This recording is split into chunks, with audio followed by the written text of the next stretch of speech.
Efectos psicosociales de la violencia, Ciudad Juárez ante la violencia y narcotráfico, resiliencia, retos y metas por alcanzar, organizado por el doctorado el doctorado en investigación de psicología de la Universidad Autónoma de Ciudad Juárez.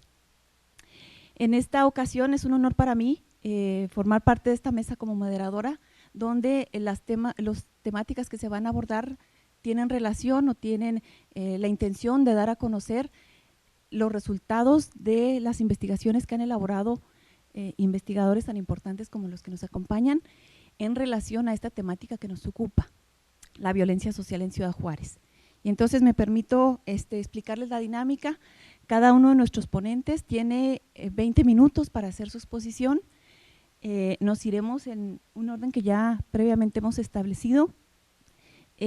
Posteriormente, una vez que concluyan las 4 presentaciones, abriremos un espacio para que el público pueda hacer preguntas, intervenciones y en ese sentido establecer este diálogo. Por lo tanto, paso a presentar al primero de nuestros investigadores. Bien, me permito presentar al doctor Ramón Leopoldo Moreno Murrieta, en el extremo. El doctor es profesor investigador de las áreas de espacios y percepciones urbanos, en migración nacional e internacional, entre otras. El profesor es profesor PROMEP de la universidad, del programa de doctorado en estudios urbanos.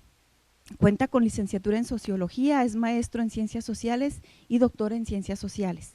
Recientemente cuenta con la autoría de 5 publicaciones, denominada una de ellas Imaginarios Urbanos en Ciudad Juárez, entre la geografía del miedo y la sociedad del riesgo, en memorias de la 15 reunión de la frontera, una nueva concepción cultural.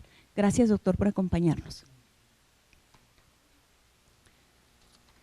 Contamos también con la presencia del doctor Alfredo Limas Hernández, quien es profesor, investigador de la Universidad Autónoma de Ciudad Juárez, adscrito al Departamento de Humanidades, docente de la Maestría en Educación Especial, programa de Maestría en Docencia Biomédica y programa y Maestría en Doctorado en Investigación Educativa. Es además coordinador del programa de Licenciatura en Sociología y el área terminal de Estudios Culturales y de Género de la Maestría en Ciencias Sociales para el Diseño de Políticas Públicas. Coordinó el primer y segundo diplomado interinstitucional de educación en derechos. Es codirector del Observatorio de Violencia Social y de Género de la UACJ desde 2009. Es participante en 10 procesos de litigio internacional en el sistema de intercambio de derechos humanos. También es integrante del equipo de abogacía del caso Campo Algodonero ante la Corte Interamericana de Derechos Humanos. Cuenta con licenciatura en Sociología, especialidad en Humanidades, maestría en Ciencias Sociales con especialidad en Estudios Regionales y doctorado en Ciencias Sociales. Se orienta en áreas de investigación relacionadas con educación en derechos humanos, ciudadanía y equidad de género, didácticas especiales e intervención educativa, pedagogía clínica y social. Entre otras muchas publicaciones, cuenta con 10 en los últimos 5 años. Igualmente con 8 investigaciones en los pasados 5 años y también con participación dentro de actividades de extensión universitaria, vinculación y participación ciudadana como coordinador de la Cumbre Fronteriza por el Desarrollo Social, entre otras muchas acciones. Gracias, doctor, por acompañarnos.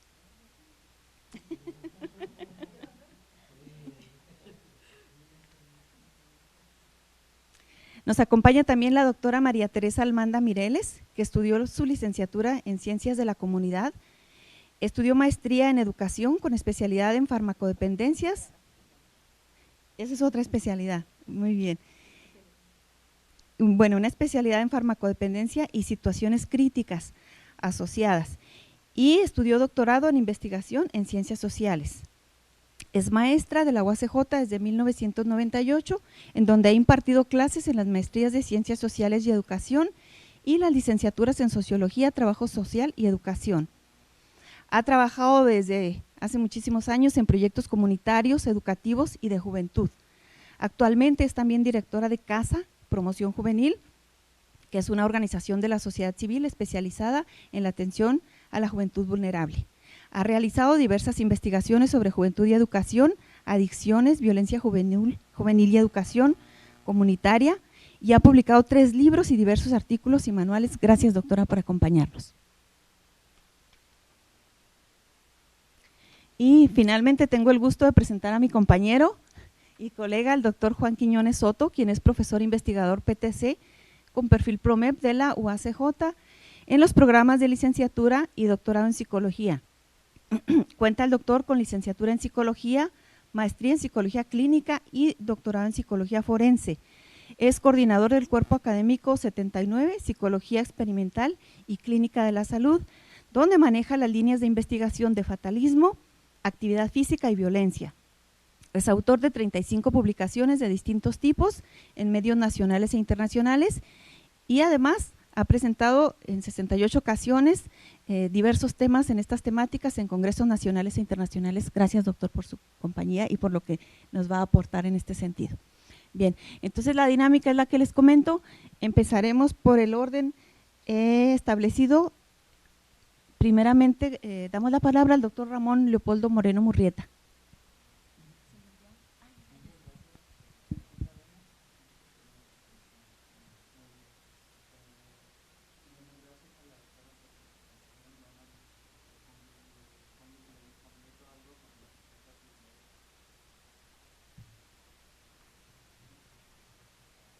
Bueno, ok. Les comentaba que aparte de ser integrante del núcleo académico básico del doctorado en estudios urbanos, también trabajo en la maestría en planificación y desarrollo urbano. Actualmente estoy dirigiendo 2 tesis con el tema de violencia. La primera de ellas a nivel maestría, que se refiere a violencia e imaginarios del miedo en Ciudad Juárez, y la otra, biopoder y bioresistencia, como parte del género en los espacios urbanos de Ciudad Juárez. Así que estamos pues ahí involucrados en estas 2 temáticas, uno a nivel maestría y otro a nivel doctoral, ¿no? Precisamente, y bajo la presentación que traemos es con la ex alumna del doctorado, que ya acabamos de titular el semestre pasado, aproximadamente en noviembre, la compañera, la colega Verónica Méndez Aranda, en la que hemos trabajado precisamente sobre el tema que ustedes están viendo en pantalla, que son el cierre de calles como una respuesta a la inseguridad urbana. Sí, cabe la mención que también se hizo un estudio a nivel de maestría para con este mismo tema, pero enfocándolo desde el punto de vista del tema de las leyes y del marco jurídico en ese aspecto, para titular a la colega en maestría en planificación y desarrollo urbano. Y pues también un tema más que cultivo, que son los fraccionamientos cerrados, que estamos trabajando en eso, ¿no? Bien, pero la intención no es hablar ya de mi currículum, sino más bien de qué nos ha dejado esto del cierre de calles, ¿sí? ¿Qué nos ha dejado como respuesta precisamente a los hechos violentos que se empezaron a suscitar entre 2008, 2012 aproximadamente, y cuyas consecuencias pues ustedes las conocen, ¿no? El espacios urbanos totalmente, bueno, cerrados, y que emulan de alguna manera o quieren imitar a los fraccionamientos cerrados. De hecho, no se les puede considerar como fraccionamientos cerrados porque la normatividad no lo estipula de esa manera, ¿sí? Bien, pero entonces, bueno, ¿qué logros hemos obtenido con estos trabajos? Hemos visto pues varias cosas muy interesantes, sobre todo cuando nosotros hablamos del cierre de calles en diferentes momentos. Bien, la siguiente. El contenido lo voy a hacer sintética. Este es un resultado de una investigación que presentamos en el Congreso Internacional de Planificación y Estudios Urbanos el año pasado, y el cual, bueno, estamos en proceso de publicación, ¿no? Los temas que hemos trabajado son estos que aparecen ustedes en pantalla, y que precisamente aquí nosotros vemos cómo la realidad de Juárez pues ha estado impregnada pues desde que yo llegué prácticamente. Les recuerdo también que pues yo no soy de Juárez, soy de Sonora, de un pueblito yaqui que se llama Cocorit, y pues emigrado a Juárez a partir del 2009 con la obtención de la plaza PROMEP, ¿no? Bien, entonces hemos empezado a trabajar estas líneas de investigación en el Instituto de Arquitectura, Diseño y Arte. Aquí fundamentalmente, la siguiente, si eres tan amable, decimos nosotros pues que la violencia pues ha creado diferentes condiciones, no solamente a nivel individual y colectivo, sino que a nivel espacial también se va dando esa respuesta, pero como consecuencia también hay otros problemas colaterales que se van desprendiendo de cada uno de ellos. Este trabajo lo titulamos Experiencias urbanas, relato social y construcción del espacio social en el caso de las calles cerradas. ¿Por qué razón? Bien, porque aquí planteamos que hay un grupo o grupos en diferentes fraccionamientos y colonias de la ciudad, como les voy a mostrar ahorita en las siguientes imágenes, en la cual pues nosotros podemos ver esas inquietudes, ¿sí? Algunos a favor, otros en contra. Sin embargo, pues el cierre de calles es un hecho, ¿sí? De hecho, ahorita todavía está en polémica, es un caso que todavía no he podido abordar aún de un fraccionamiento cerrado de origen, que creo que es el Urbivilla Quinta Granada, sin decir marcas, ya el título lo está diciendo, pero que quieren precisamente quitar la caseta, ¿sí? Ese fraccionamiento, bueno, se va a volver un caso bastante fuerte, aún no lo sigo, pero por las pocas notas que tengo de él, pues eso habla de un descontento, ¿sí? De uno, y ese es un caso sui generis, porque en ningún otro fraccionamiento cerrado que yo conozco, pues se ha dado este tipo de problemáticas. Pero ahí la situación, y conforme la experiencia que hemos tenido, me atrevería yo a opinar en ese caso, es que bueno, hay un descontento entre los mismos residentes, ¿sí? Y eso crea a su vez un punto también de violencia, no física, pero sí de tipo emotiva o de tipo emocional. Entonces ahí también habría que ver ese caso con mucho cuidado y con mucho recelo, ¿no? En ese sentido. Y si tomamos en cuenta que la constructora de este fraccionamiento, tengo entendido que ya no está en Juárez, ¿sí? Pues también se abre como la bomba, pues, para que le deje a los vecinos y al municipio la responsabilidad que en un principio esta constructora tiene. Bien, entonces la siguiente, vemos, nosotros nos basamos para este estudio, tanto la doctora Méndez como su servidor, en algunas teorías de orden social, de orden sociológico, particularmente las teorías de Alicia Lindon, Daniel Girnaud, de Miguel Ángel Aguilar y de Pierre Bourdieu. ¿Por qué ellos y no otros? Bueno, porque a nosotros nos interesaba conocer, y nos sigue interesando, de alguna forma, explicar esas relaciones internas que se dan en el grupo que organiza un cierre de calles. Cómo ese grupo se va a dividir o se va a unir, cualquiera de las dos cosas, ¿no? Que esto haya ocurrido en su momento. Entonces, a partir de eso, el espacio social, de acuerdo a Bourdieu, pues esa es la forma en que el individuo crea sus lazos de cohesión dentro de una comunidad específica, ¿sí? Al igual que Alicia Lindon, a nivel de geografía, pues nos interesa rescatar pues esas condiciones que da el espacio urbano, ¿sí? Esa vinculación entre sociología, urbanismo, arquitectura, pues nos da una expresión de cómo la violencia también llega y cómo también va formando ciertas redes o va a ciertas cadenas dentro del mismo grupo. La siguiente, por favor.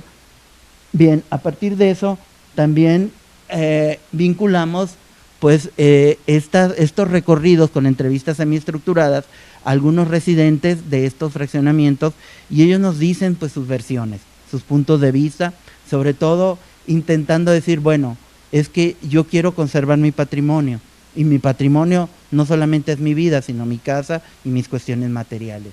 Entonces retomamos otra definición de dos autores colombianos, Molinares y Madariaga, y junto con también las aportaciones de Armando Silva, de los imaginarios, hacemos una triangulación para entender cómo este mismo espacio social se va generando dentro de esas relaciones internas a nivel grupo. Por lo tanto, ¿sí?, esto se va generando como consecuencia de las mismas acciones internas del grupo.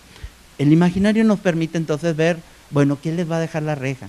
¿Qué les va a dejar la fragmentación espacial? ¿Sí? Que son otras teorías que hemos estado abordando en estos trabajos a partir del 2010, ¿no? Bien, la siguiente. Entonces, un esquema, ustedes lo pueden ver, aquí tenemos una relación esquemática descriptiva, obviamente, en la cual pues nosotros podemos entender, si ustedes pueden ver en el primer cuadro, el hombre como ser social, acción individual colectiva. Aquí agrupen precisamente la organización a través de los comités de vecinos, el lugar, escenario de edificación del espacio social, es decir, la colonia o el fraccionamiento, los relatos, los discursos y las experiencias urbanas, ¿sí? Finalmente, pues entendemos que el cierre de calles puede ser o podía representar una solución ante la inseguridad, creando nuevas formas de hacer comunidad o problemas internos, exclusión o inclusión. Bueno, ese fue un debate bastante interesante que hemos encontrado a lo largo y ancho de estos 2 años que hemos trabajado dentro de este tema del cierre de calles, ¿no? Bien, la siguiente. En este otro esquema, pues también tenemos otros factores elementales, como es precisamente el entorno, ese lugar que nosotros elegimos por diferentes razones, cómo este lugar nos va a llevar precisamente a reunirnos con los vecinos o no, o ser más individualistas, o ser más segregacionistas en este caso, ¿no? O ser más inclusivos o ser más exclusivos, ¿no? En algunas entrevistas que obtuvimos, sí, muchos de los habitantes de las calles cerradas, sí, nos decían que a ellos no les gustaban las rejas, sí, que para ellos era de vital importancia una libertad, porque abrir la reja y luego, si yo no tengo dinero para pagarle al guardia, obviamente se presenta otro tipo de diferencia con el mismo grupo. ¿Por qué? Porque es un espacio que yo compré antes del cierre de las rejas, ¿no? ¿Sí? Y el cierre de las rejas pues te va a permitir pues asumir otra actitud como quiera que sea, de cooperación o no, pero que hay resultados bastante interesantes. Entonces, estas actitudes nos han ayudado, sobre todo en el esquema del cuadro color verde, a entender prácticamente esas experiencias que han tenido los habitantes de las calles cerradas, ¿no? Y a su vez entenderle el lenguaje en este rojo, que no sé si se alcanza a apreciar, bueno, parece, les voy a, los significados, el lenguaje, como el entrevistado dice, bueno, es que, y entrevistábamos a los que estaban en acuerdo y a los que no estaban, ¿no? Para conocer los dos lados de la moneda. Entonces eso nos daba pues otras visiones bastante interesantes, y eso nos permitía de alguna forma entender pues estas acciones que se dan como respuestas a la violencia. Bien, la siguiente. Bien, a partir de ahí ustedes pueden ver, este es un mapa de un colega investigador de aquí, creo que es hermano de uno de los panelistas, ustedes lo van a reconocer, yo con todo respeto lo he venido trabajando, porque fue mi primera fuente de información cuando llegué a Ciudad Juárez, ¿no? Saber cómo estaba organizada demográficamente me gustó, y de hecho lo hemos tratado de adaptar con la colaboración de mis estudiantes de arquitectura y de la maestría para dar un esquema, ya seguramente la doctora Tere lo está reconociendo, ¿sí? Entonces, bien, aquí entonces fue mi primer acercamiento a Ciudad Juárez, ¿sí? Y esto me ha ayudado también a vislumbrar en la creación del espacio social, del espacio arquitectónico, del espacio cultural inclusive, y ver la identificación. Si ustedes pueden ver, son 3 grandes zonas, la zona norte, la zona poniente y la zona sur. Y allá tenemos un mapa que fue elaborado por la doctora Verónica Méndez, coautora de este trabajo, y ustedes pueden ver color rojo marcado en 2009, color amarillo el 2010, el 2011 con color así azul verdoso, ¿sí? Y finalmente todo el resto del contexto de Ciudad Juárez. Entonces, la idea era cruzar los mapas para entender dónde se estaba dando el cierre de calles, ¿sí? Si ustedes pueden ver la zona roja, ¿sí? Correspondería prácticamente mucho a la gran parte de los asentamientos ubicados en la zona norte 1, ¿sí? Y alrededor, ¿y quiénes son los que habitan en la zona norte 1? coincidencias, destinos o qué sé yo, pero casualmente son los sectores altos, son los sectores de los fraccionamientos cerrados, ¿sí? O la llamada zona de integración ecológica, que después a través de recorridos de campo, pues hemos ido integrando eso. Entonces, ustedes pueden ver, esta es la cartografía de la violencia y de los cierres de calles, ¿sí? En contraste, y ustedes pueden hacer, ¿sí? Prácticamente esta valoración de cómo se fue generando. Entonces, prácticamente, me voy a parar tantito, ¿sí? El cierre de calles está concentrado en esta parte de la ciudad, ¿sí? Así tentativamente, y esto pues nos habla pues también de esa diferenciación, porque ya los sectores aislados que ustedes ven en color azul, verde y amarillo, pues sí son casos, pero son casos también bastante interesantes, porque sobre todo los de la zona oriente que ustedes ven allá abajo, los marcados con amarillos, son fraccionamientos que no han seguido la normatividad de desarrollo social, es decir, no han implementado ni casetas, simplemente han hecho sus rejas bajo la cerca de malla ciclónica y ellos se han apropiado del espacio urbano, ¿sí? Por eso les digo, ahí estamos, ¿dónde son incluyentes, dónde son excluyentes? Pues ahí está una muestra de esta cartografía que hemos estado haciendo. La siguiente, por favor.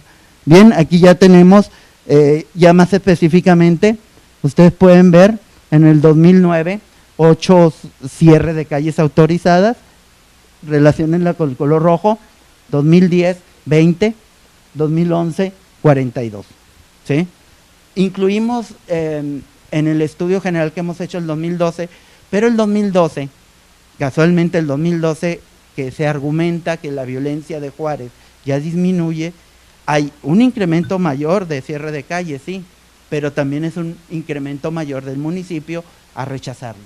¿Por qué? Porque no había control, ni normativa, ni social, ni jurídicamente estaban estipulados, ¿sí? En ninguna manera se ha concretado. Yo ahorita no he revisado aún la normatividad, no sé si se haya seguido, pero hasta aquí son los que tenían aprobación de desarrollo social y de tránsito para poder cerrar las calles, ¿no? Ustedes pueden ver de 8 a 20 y 12 y del 2010 al 2011, que son los años fuertes de la violencia en Juárez, es donde hay mayor número de cierre de calles. Bien, la siguiente. Bien, entonces, ahora entramos a esta diapositiva en la que ustedes van a ver un recorrido fotográfico. Es otra de las técnicas de tipo cualitativo que hemos estado usando para identificar cada una de estas zonas. Entonces, bien, por el tiempo me voy a ir un poquito más rápido. Entonces, aquí son 3 grandes procesos, ¿sí? El tipo de cierre, la definición del sector social, donde se genera la acción del grupo, la construcción de significados a partir de establecer normas y reglamentos de la vida comunitaria y finalmente la identificación de espacios de inclusión exclusión. Cada uno de estos recorridos van a ver ustedes una composición fotográfica en diferentes fraccionamientos. La siguiente, bien, ahí están, ¿sí? Ustedes pueden ver, ¿sí? Fíjense bien, ¿sí? Son 4 tipos de cierre, ¿sí? Normativamente las imágenes, ustedes le pueden decir, bueno, ¿dónde se gasta más en cierre? Obviamente en cuál, ustedes, si yo les pregunto, ¿cuáles vecinos incrementaron más sus gastos por el cierre de calle? Obviamente que en esta, ¿sí? ¿Por qué? Porque, ¿y dónde está este? Este es fácilmente identificable, ¿eh? Está en el campestre, ¿sí? ¿Sí? Obviamente, entonces fueron los que empezaron precisamente a crear este tipo, y vean, ¿sí? Pero vean el tipo de cómo se apropiaban el cierre de la calle, ¿sí? En forma así de viborita, y ahí ya con ese detalle el municipio tenía todas las de su poder para quitar el cierre, porque no estipulaba ese tipo de cierre. El tipo de cierre debía ser lineal, ¿sí? Y sin que afectara los demás procesos de la calle. Como ustedes pueden ver en la fotografía inferior, ¿sí? Este tipo de cierres. Y en cambio, vean de los cierres que yo les platicaba hace rato, el tipo de malla ciclónica, y está entre que se vigila con no se vigila, ¿sí? Que es seguro que se es inseguro. Y aparte, pues es un paisaje bastante deprimente en ese fraccionamiento, ¿no? Bien, la siguiente. Aquí tenemos el segundo bosquejo que hemos hecho en estos espacios de violencia e inseguridad. Ustedes pueden ver, ¿sí? Diferentes reglamentos para señalar que no debes de conducir a más de 30 kilómetros cuando llegues al fraccionamiento, ¿sí? Los residentes y visitantes, en este caso, todas las reglas que debes de cumplir, ¿sí? Traer tu tarjeta actualizada de identificación, decir la familia que vas, etcétera, etcétera, ¿no? Y si vas con quién y cuánto tiempo vas a estar, en fin, ¿sí? Toda una serie de normatividades internas que fueron aprobadas al menos por el Comité de Vecinos con vista o con visto bueno del municipio de Ciudad Juárez, ¿no? Y aquí pues también vemos puerta cerrada y te ponen el croquis, éntrale por acá y das un vueltón, marca diablo, ¿no? Para llegar a donde tú quieras establecer, ¿no? Y así se pueden ver este tipo de espacios que dieron. Entonces aquí ya estamos entrando a un espacio de inclusión y exclusión, ¿sí? ¿Por qué razón? Porque ya la reja no te deja pasar. Lo que era un espacio abierto, como el derecho que tenemos en la ciudad, pues de transitar libremente, y eso lo dicen algunas normatividades urbanas, aquí podemos ver claramente esa situación. La siguiente, por favor. Que llegamos, ahí está, ¿sí? Los espacios de inclusión, exclusión, ¿no? O sea, rejas hasta con dispositivos electrónicos que podían permitir ver, tener que a través del interfón pues comunicarte, y si el vecino más próximo quería abrir, te abría, si no, pues ahí permanecías tiempo, ¿no? Esa es una foto de recorrido campo, y ahí usted tiene la fecha de cuándo fue, ¿sí? Pero vean el tipo de rejas, ¿no? De hecho, el tipo de rejas era nada más de una altura de 1,20 m, no más, ¿sí? Entonces eso pues te permite ir viendo en diferentes momentos este tipo de respuestas que ha dado la población. Bien, la siguiente. Bien, aquí tenemos algunos, me voy a ir más rápido en esta etapa, porque esta es una descripción de tipo socioetnográfica para entender aquellos discursos perdón, que se dieron como producto de esta creación de estos espacios sociales. 2009, que ya ustedes vieron en el mapa, aquí tenemos, ¿sí? Así empezaron los cierres. Bueno, antes de los botes, yo recuerdo que llegué en el 2009, finales del 2009, y empecé a recorrer Ciudad Juárez por el área del campestre, y en el área del campestre me tocó ver unas tremendas piedras bajadas de no sé qué parte de la Sierra de Juárez. No sé quién las llegó, pero el caso es que se veían ahí en esa parte, ¿no? Lamentablemente no tenía cámara fotográfica, hubiera sido genial haberlas visto, bueno, ni pude dibujar, ¿no?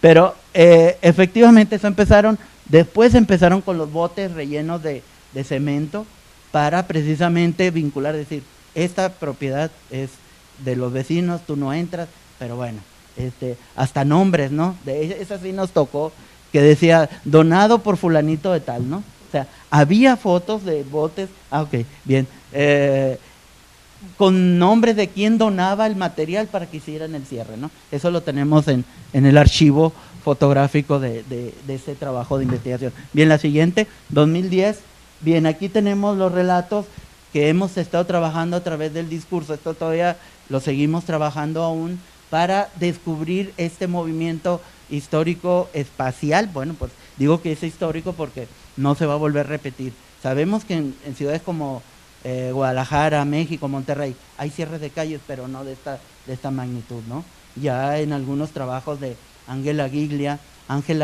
y otros colegas urbanistas, pues nos hablan de esto. Aquí en Juárez, bueno, tenemos estos discursos bastante amplios que también estamos trabajando para descubrir ese imaginario que se dio como parte de la respuesta a esta violencia. La siguiente, para ya cerrar, bueno, aquí vemos otro tipo de desarrollos y precisamente descubriendo lo que es la situación. Si ustedes se ven, ¿sí? Ahora faltaría incluir nada más el tipo de rejas, tamaño, etcétera, etcétera, ¿no? La siguiente, estimada, te voy a apresurar. Discursos del 2011, siguiente, ya para cerrar con esta participación. 2011, de nuevo, si ustedes se fijan, vean las fotografías, normas tipo de cierre de calles, etcétera, etcétera, ¿no? O sea, es un caos este proceso, en pocas palabras. Bien, la siguiente. De nuevo, en algunos casos cuando dos vecinos o alguno pegaba de gritos, obviamente el cierre debía permanecer en forma abierta, ¿sí?, mientras se solucionaba. Este es un caso de ello. Bien, la siguiente, como conclusiones, tenemos que la construcción del espacio social, bueno, se da a partir de una organización pues comunitaria incipiente, todavía no consolidada, porque esta misma comisión hay muchos detalles dentro de esta misma, ¿no? Y finalmente, bueno, las experiencias de organización que se han vivido con el cierre de calles nos hablan de diferentes tipos de vecinos defensivos. Estos vecinos defensivos, pero que a su vez también tienen sus propias historias, que es otro tema aparte, ¿no? Bien, con eso concluyo ya mi participación de esta tarde. Bien. Bien. Agradecemos la participación del doctor Moreno y damos la palabra al doctor Alfredo Limas Hernández. Adelante, doctor. Sí,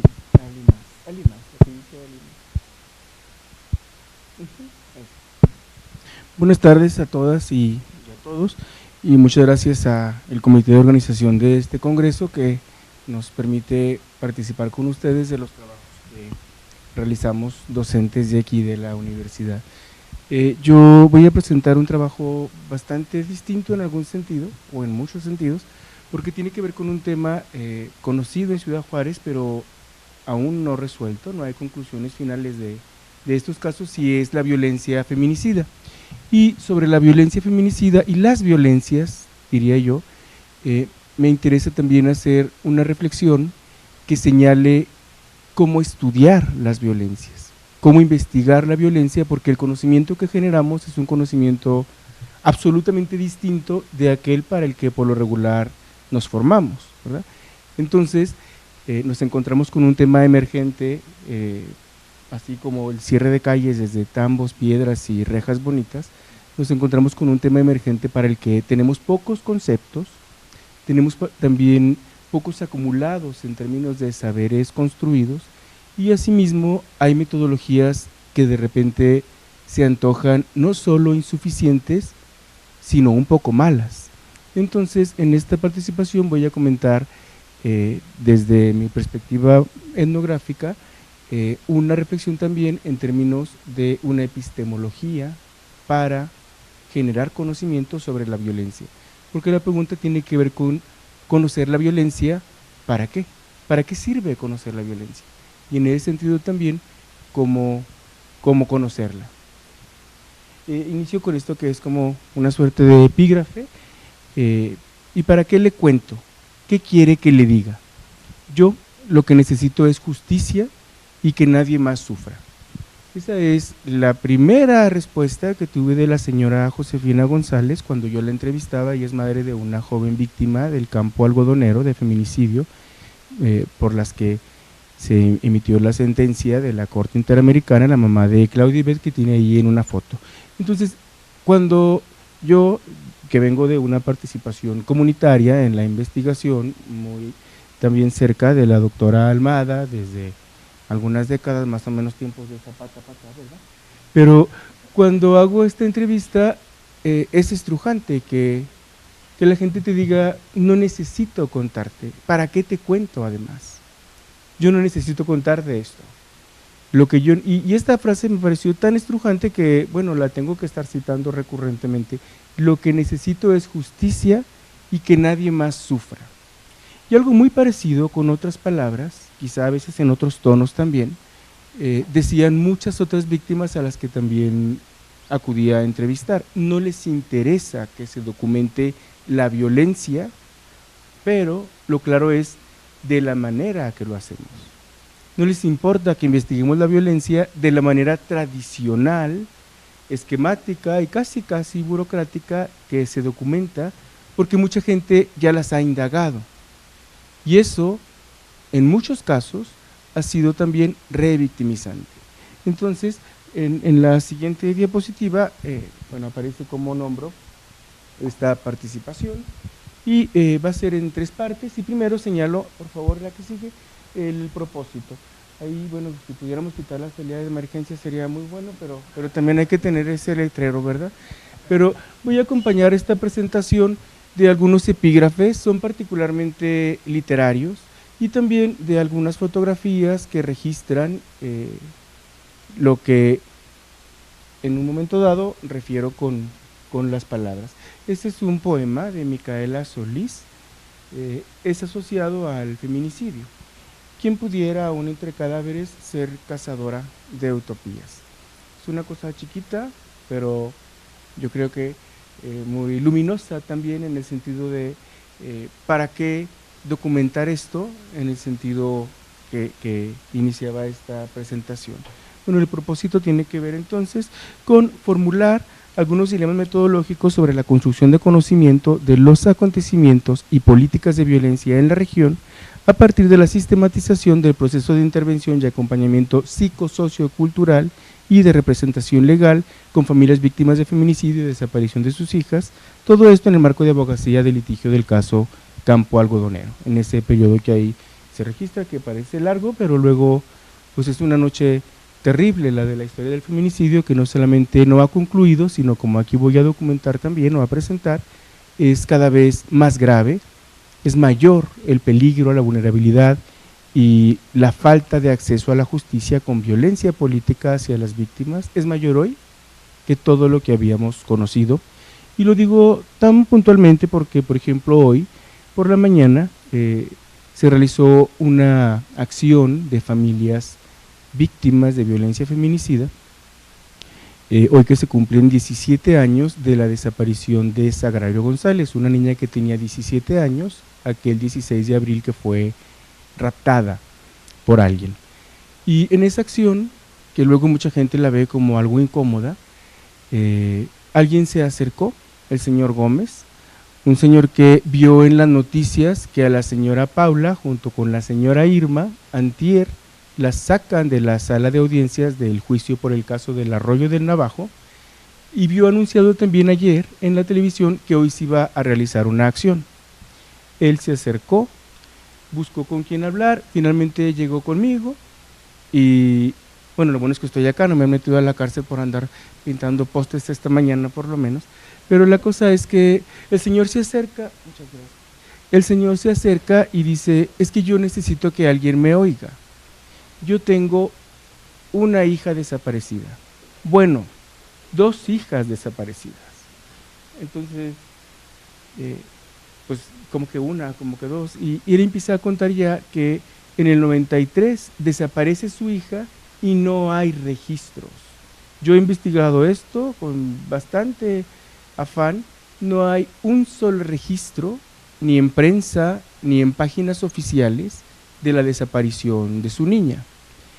Hay una investigación, pero la investigación, él señala, es lo primero que ha dicho, faltaría pues en efecto corroborar lo que nos cuenta, pero él señala que le dicen que el caso ya está esclarecido, y él dice que eso se lo refieren así porque en aquellos años le entregan una niña en Durango y le dicen que esa es su hija.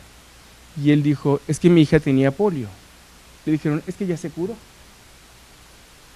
Se le entregaron una niña que ya no tenía polio porque se había curado. Entonces es un señor que vive ya en las faldas de la sierra de Anapra, y él, a pesar de su sencillez, a pesar de que no cuenta con mucha información, él sabe que una niña no se puede curar de polio, menos si no estuvo atendida y si las secuelas eran muy graves. Y él dice, bueno, pero mi señora y yo, por el dolor y porque vimos que esa niña no tenía quien la acogiera, la recibimos. Sabíamos que no era nuestra hija. Esa niña tenía otras enfermedades, pero la recogimos. También ella se desapareció. También ella fue desaparecida.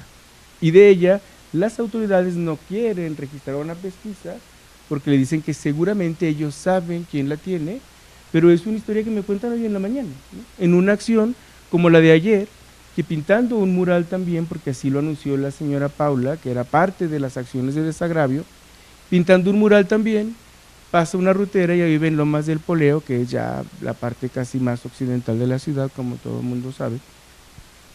Se baja una señora del camión con su bata de maquila y dice: yo quiero platicar con ustedes porque yo tengo una hija desaparecida. Vivo aquí a 4 calles de su casa, pero ayer vi en la televisión su cara y yo quiero platicar, que nadie me hace caso, ¿verdad? Su caso es de 2009, ese caso sí está registrado. Sí aparece una pesquisa en la página oficial de la Fiscalía General del Estado de Chihuahua, sin embargo, no hay notas periodísticas.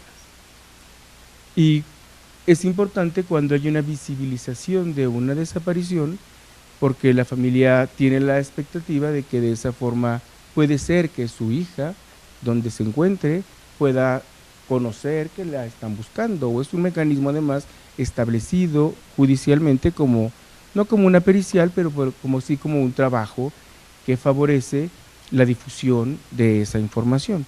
Bueno, de ella prácticamente no hay información periodística, no hay fotos, como luego sí encuentra alguna gente que empieza a buscar información, muchos datos al respecto. Entonces, al final tengo unos datos breves también sobre la desaparición, pero este tipo de acciones que realizan esta comunidad de familias tiene también esa intención, no solo rememorar la vida de sus hijas, denunciar que no hay justicia, pero también que más gente pueda no solo conocer que ellas trabajan para acompañarse, sino que haya a quien recurrir.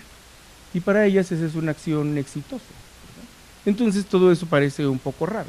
Salir a denunciar es exitoso porque más gente acude a contarte que atraviesa la misma situación y su caso es invisible. Entonces, en 3 momentos muy breves, casi pudieran leer las diapositivas, comentaré el por qué hablar de la violencia social y de género y lo que yo nombro brechas del conocimiento y retos paradigmáticos y epistemológicos, porque hablaríamos entonces de una epistemología de la violencia, cómo documentar este tipo de violencias en particular, porque tiene que ver con estas preguntas fundamentales: ¿qué y cómo registrar? ¿Trabajas la violencia o trabajas con las víctimas? Porque eso implica una posición también, no solo epistemológica, sino un punto de vista, y en este caso son distintas las aproximaciones porque finalmente tienes que ser parcial. Tan parcial como que si decides retomar el punto de vista de las víctimas, esta parcialidad te lleva a pensar que ellas dicen la verdad. Y punto. Que no es el Canal 44 quien dice la verdad. Que también el método supone otra narrativa al final. ¿Cómo hablar de esto cuando alguien te dice: ¿y para qué le cuento? Yo quiero otra cosa, no quiero contar de esto.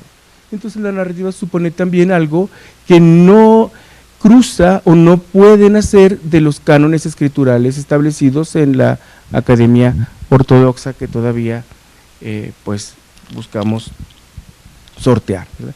En ese sentido decía qué tipo de vínculos también establecer, y algo que por eso acompaño también la presentación con literatura, porque hay pocos documentos o hay también pocos textos, salvo algunos trabajos. Hay muchos trabajos maravillosos sobre violencia. Uno importantísimo y que yo creo que es de los más luminosos es el de Rita Laura Segato, que ha estado aquí más de una vez y que trabaja masculinidad y violencia feminicida, pero más allá de ese trabajo que es las estructuras elementales de la violencia, si no me equivoco, resulta que hay mucha más producción, mucha más narrativa en las humanidades. Hay más trabajo en ensayo, hay más trabajo en poesía, hay mucho más trabajo en cuento y en testimonio, y es de una gran, no solo densidad emocional, sino también de una gran densidad, diría yo, política y en muchos sentidos también teórica. Entonces, muy bien, pasamos a la siguiente, por favor. ¿Cómo construir información sobre la violencia? Esto lo he oído muchas veces, pero lo volví a oír hoy en la mañana, y bueno, pues no me refería a lo que escuché hoy en la mañana, pero hoy una reportera de prensa, una informadora, esas mujeres que son, u hombres, que son conductores de algún noticiero, ella dice eso: a mí me parece que ese caso ya se esclareció. según recuerdo, ya se resolvió. Y así aparece también en la prensa. Me parece, estaba más bonito así, a oscuras, ¿verdad? Me parece, según recuerdo, así se puede nombrar una vida y una víctima, y eso además no genera responsabilidad a los medios. Tan grave la cosa como cuando, por ejemplo, hace menos de 2 meses, durante prácticamente una semana, se estuvo anunciando que se habían localizado los restos de una víctima. ¿Ustedes conocen los nombres de estas personas que están acá? ¿De alguna de ellas?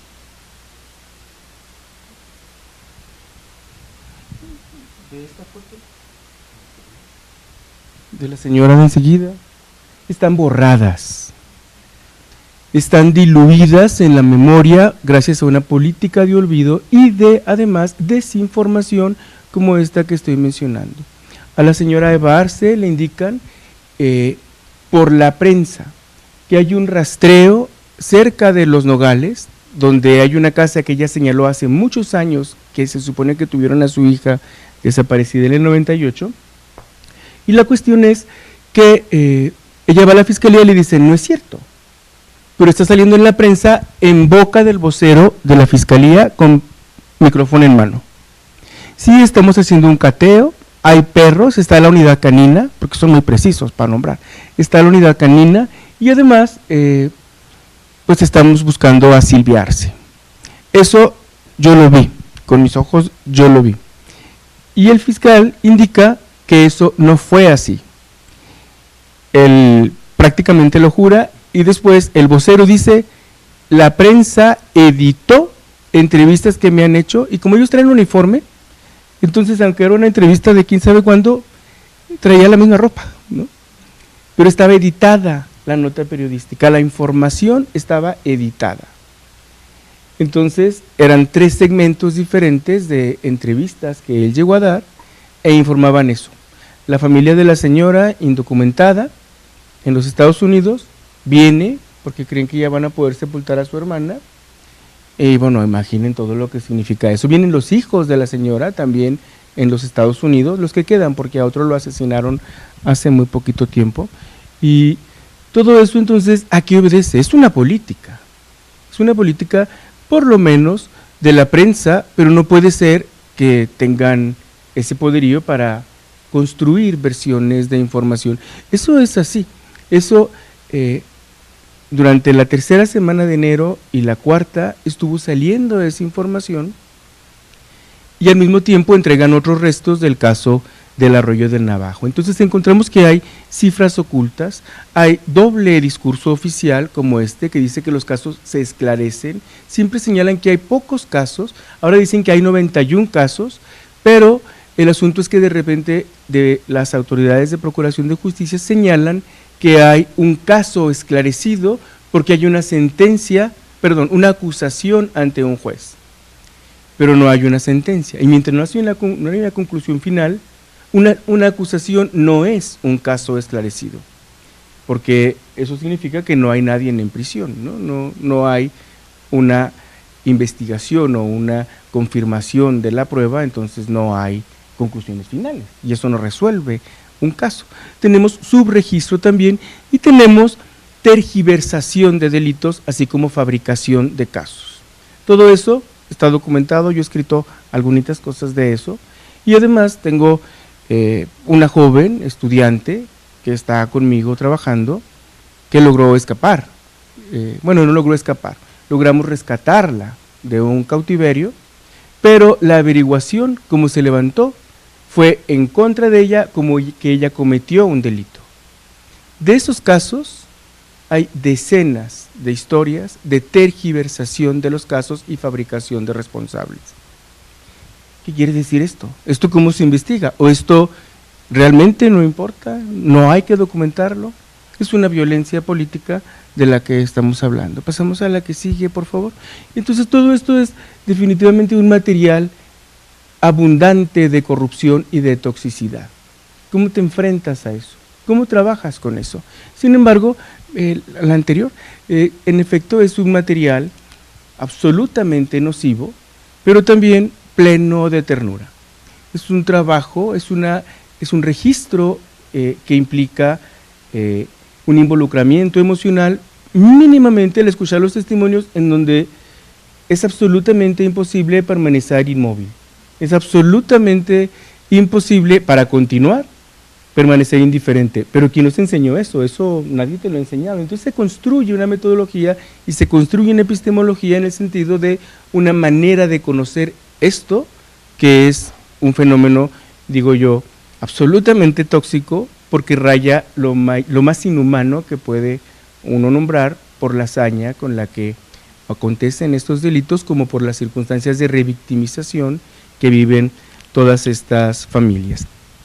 Pasamos a la que sigue, por favor, porque tengo que terminar, me parece.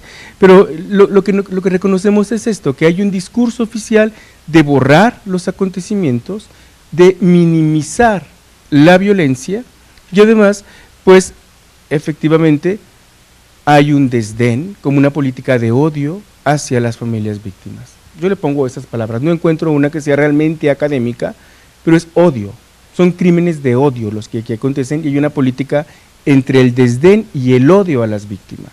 En una sesión de hace menos de un mes con el alcalde municipal, él dijo, es que ustedes quieren todo, quieren pegar pesquisas, quieren mámparas, le dijimos, eso, mámparas, no queremos mámparas, queremos mamparas, ¿no? Quieren anuncios electrónicos, quieren todo. Le dijeron a la señora, sí, queremos todo, mámparas y mamparas, ¿verdad? Queremos todo, queremos encontrar a nuestras hijas, que haya que hacer lo que se deba hacer, que el máximo de recursos disponibles se pueda invertir para localizar a las hijas. ¿Qué sobrevino? Una amenaza de que si ensucian los postes de la Juárez, van a aplicar el reglamento y las van a encarcelar o a multar. Es una política de odio. Es una política de desdén, ¿verdad? Entonces, yo creo que tengo que terminar. Sí, ¿verdad? Fíjense, estoy muy bien administrado, me queda un minuto. Vamos a la última ya, casi, porque, bueno, lo que tengo en otra parte son datos, por favor, rápido. Son datos de la desaparición, solamente me interesa quedarme en un cuadro, esa es una línea del tiempo de la política de la violencia feminicida, pero adelante va a haber un cuadrito que a mí me parece terrible, en la que sigue está justamente, porque estos son los datos de violencia feminicida y desaparición. Hasta antes del 2005, estas eran, digamos así, las frecuencias de casos. Y si vemos esto, a partir del 2009, y particularmente del 2010, cuando inicia este gobierno estatal, estamos hablando de otra ciudad. La violencia feminicida, esa que se dice que ya terminó, a pesar de la sentencia de Campo Algodonero y demás, tiene estos datos. Es una ciudad completamente distinta, la que nos tocó ahora, ¿verdad? Pero verlo así, pensando que no hay ninguna estabilidad en los datos o no hay una disminución en esa tendencia, a mí me parece que es necesario de nombrarlo y de volverlo espacio para la construcción de objetos de estudio y métodos para generar conocimiento en torno a esto. Bueno, hasta ahí termino, me quedé en la tercera parte, pero espero que en las preguntas puedan plantear algún asunto que les parezca relevante. Muchas gracias. Gracias, doctor, y continuamos. Gracias. Continuamos con el doctor Juan Quiñones. Adelante, doctor.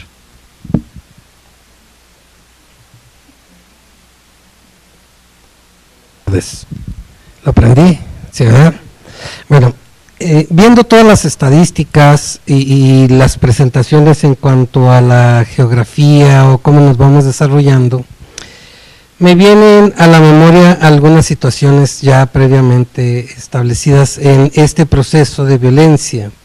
Y voy a tratar de ser breve de cómo fue que nosotros hemos ido investigando sobre no solamente las acciones o los actos que se registran, sino los constructos teóricos y la etimología de cómo se ha ido manejando.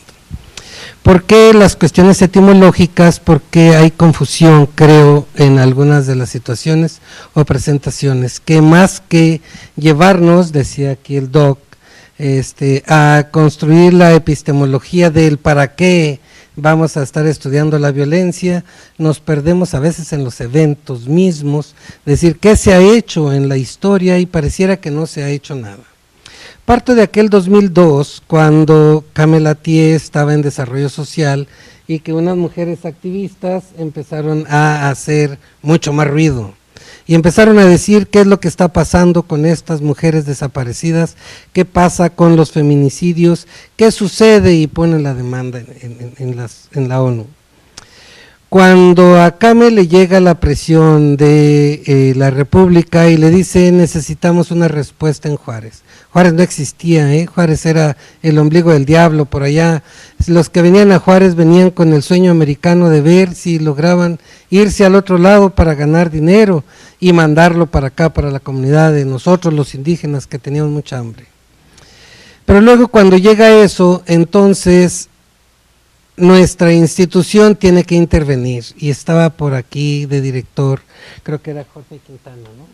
Camelatier, estaba el maestro Jorge Quintana, y nos pide o nos comisiona junto con los de Lichimú a hacer un plan, un proyecto que calme este tipo de ruido que se estaba haciendo. No lo quiero politizar, lo quiero presentar como reaccionamos nosotros ante esa situación.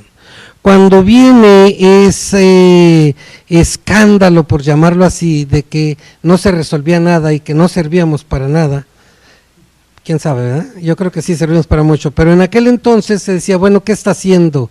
¿Y qué sucede en Chihuahua? El estado de Chihuahua no tiene nada que pueda resolver este tipo de problemática. Quiero hacer un preámbulo donde esto no es nuevo, ya había algo que se llamaba Huesos en el Desierto.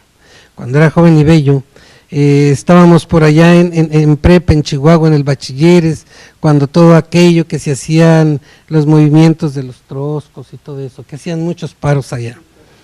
Estás ahí. Entonces estábamos ahí como que en esa situación ya se perdían niñas, ya había, de hecho todos sabíamos que había un bar donde las niñas que venían del sur llegaban a ese bar y de ese bar se las traían al paraíso terrenal, Ciudad Juárez, y que nunca llegaban, siempre se quedaban por ahí en el desierto. Existía eso, hay algunos documentos de esa información, pero me centro en el 2002 cuando a una trabajadora social de aquí, Olga Rosa, que algunos de ustedes la conocen, y a un servidor nos comisiona, nos pide Jorge que elaboremos un proyecto para poder atender esta situación. Y nos vamos más allá de la petición, donde pareciera ser que hay que darle a tolito con el dedo a la gente, así ya tienen un proyectito que va a atenderlos. Sabemos que siempre el gobierno ha entregado así como que las dádivas en grandes cantidades, que no sé dónde paran, pero que son para mejorar este tipo de situaciones. Yo nunca he tenido la fortuna de que me toquen esas, pero bueno, estábamos haciendo el proyecto, hicimos aquel dichoso que le llamábamos nosotros, ¿cómo se llamaba aquello que está ahorita en el Ichimú? Musivi, que no sabíamos qué significaba, Musivi, pues ¿qué es Musivi? Y entonces cuando lo traducimos dijimos, a la hora de la traducción dijimos es mujeres que viven situaciones de violencia, pero eran mujeres porque eso era lo que pedían, pero nosotros lo ampliamos y dijimos mujeres y familias que viven situaciones de violencia. Musivi, que funcionó por varios años, que fue atendiendo a este tipo de llamados. Por ahí hubo algunos de los del comité organizador, están por ahí atrás, que estuvieron trabajando, la doctora Beatriz, con los grupos específicos de las mamás de algunas desaparecidas, estuvieron dando intervención, les dieron mucho apoyo para poder liberarse de esto, pero no teníamos el concepto de la violencia, no sabíamos que eso también podría generar violencia.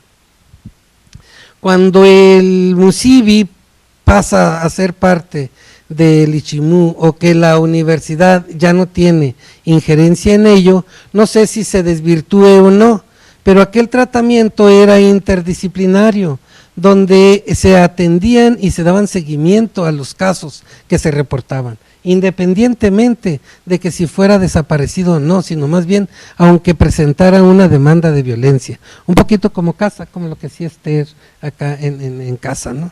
Entonces lo llevábamos y hacíamos la intervención desde todos los ángulos, concebíamos al individuo como un ser biopsico-sociocultural, y los profesionistas los tenemos, estamos en la universidad, estamos en la máxima casa de formación de gente responsable que vaya a intervenir en la sociedad o que se forme como agente de cambio.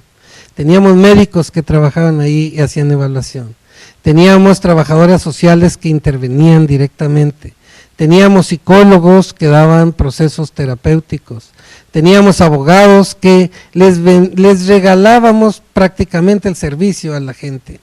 Y que es cuando desde ahí nos surge el conflicto de ahora sí vamos a ver, si no hay epistemología, vamos a ver cuál es el significado, porque para nosotros decíamos, una mujer que es violentada y que la pareja le está quebrando un brazo, le está partiendo la nariz, está abusando literalmente de ella, ¿qué es lo que sucede en ella? Que viene, pone una demanda, le tenemos todo para que pueda resolver esta situación y luego ella no le da seguimiento al caso. Soy psicólogo. Como psicólogo entonces empezamos a decir, trae algún significado. Vamos a checar a ver qué es lo que oculta. Y si le quiebra un brazo, pues tiene una sensación de placer. Entonces claro que a la hora de que truena el cúbito o el radio, pues va a estar así como que, ay, qué rico, un orgasmo, ¿no? Una respuesta orgásmica. Cuando viene el dolor, entonces es cuando viene la denuncia, porque hay esa sensación de abandono. Y entonces nosotros trabajamos sobre eso, pero trabajamos conjunto con la demanda. La demanda se hacía, pero ya no se seguía. Y entonces dijimos, bueno, entonces vamos a ver qué es entonces la violencia, qué significa violencia. Violencia, empezamos a buscar la parte etimológica y decíamos realmente, desde estos casos, ¿realmente la violencia es tan destructiva como la estamos tratando de entender? ¿O qué hace o qué sucede con esta violencia? Y empezamos a hacer investigaciones y a hacer un que otro artículo sobre esta parte o la otra cara de la violencia, por llamarle así, ¿no?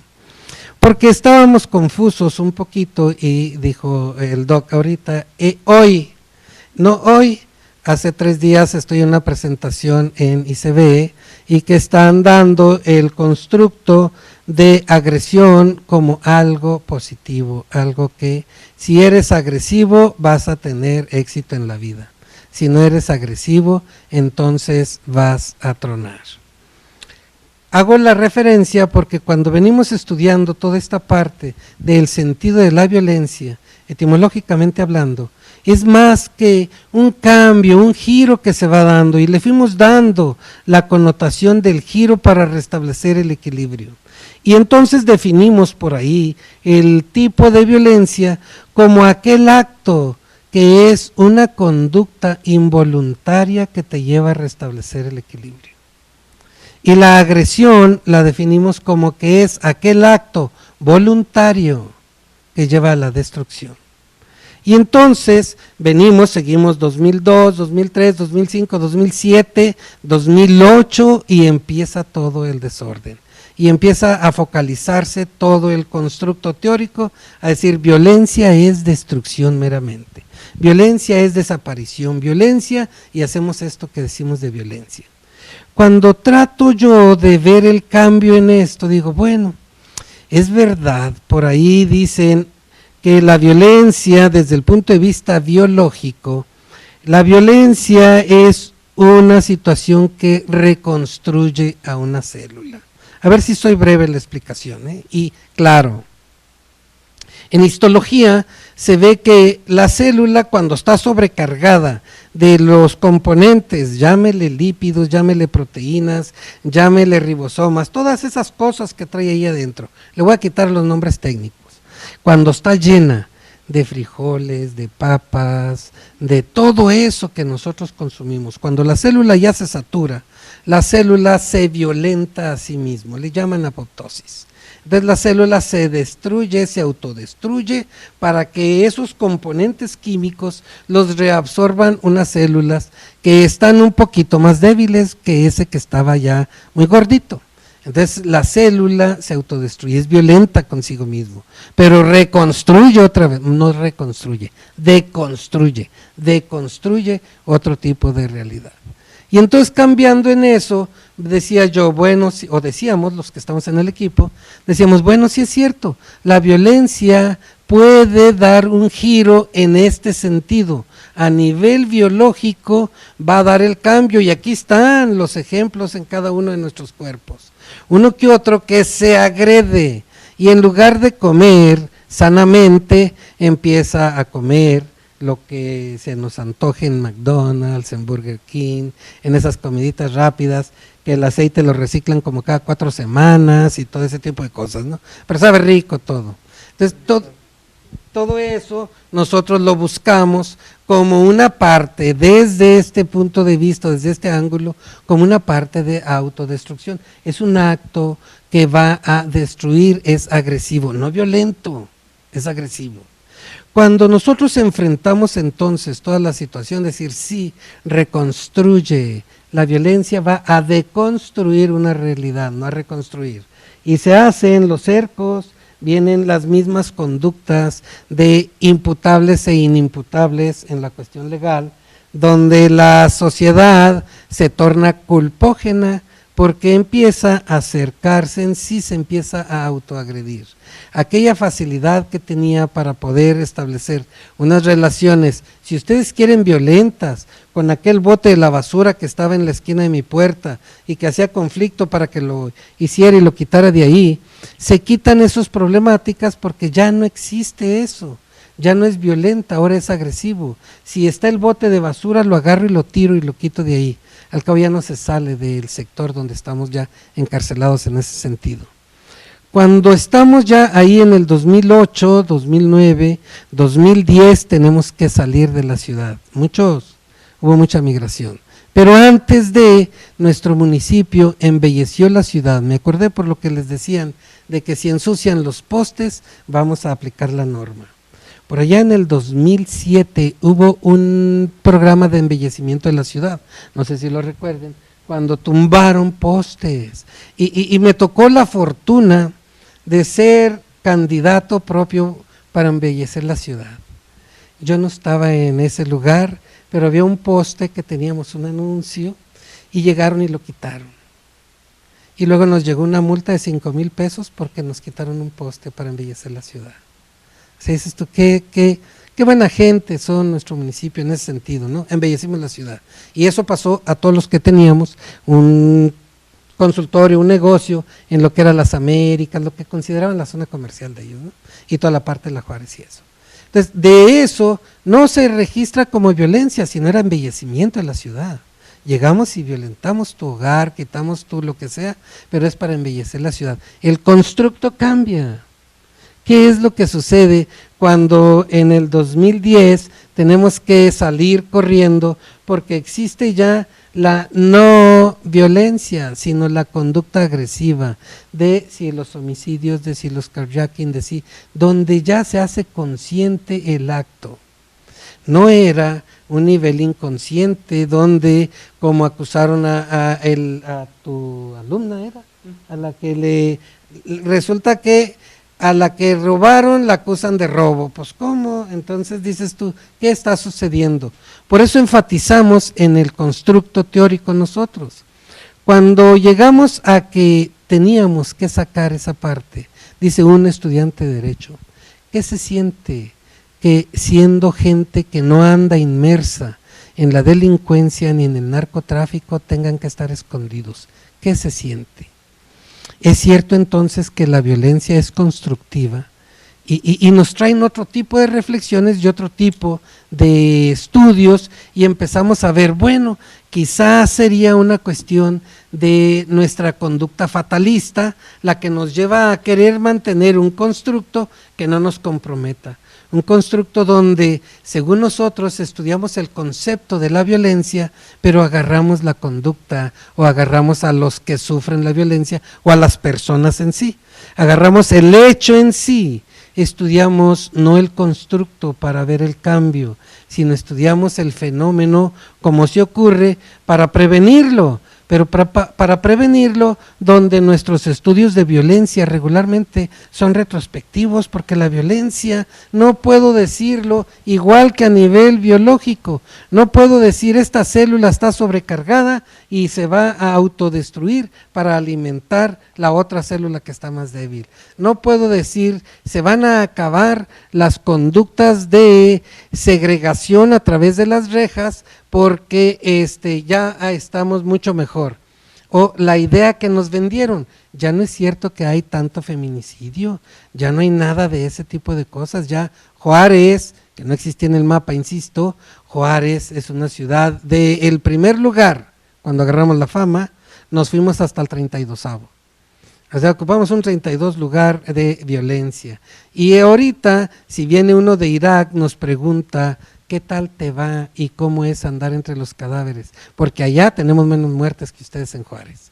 Entonces tú, qué increíble que nosotros no manejemos este tipo de información o de constructo y que todavía nosotros vayamos desarrollando estas investigaciones en función de, en mi caso, de decir qué características de personalidad se están desarrollando en la comunidad que vive situaciones de violencia, no Juárez, cualquier comunidad, qué rasgos de personalidad se empiezan a modificar.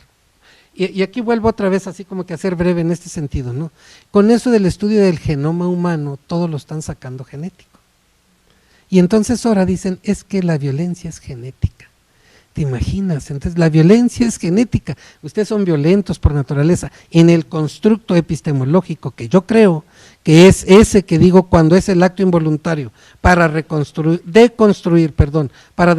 y para mantener el equilibrio, quizás sí, por ahí sí.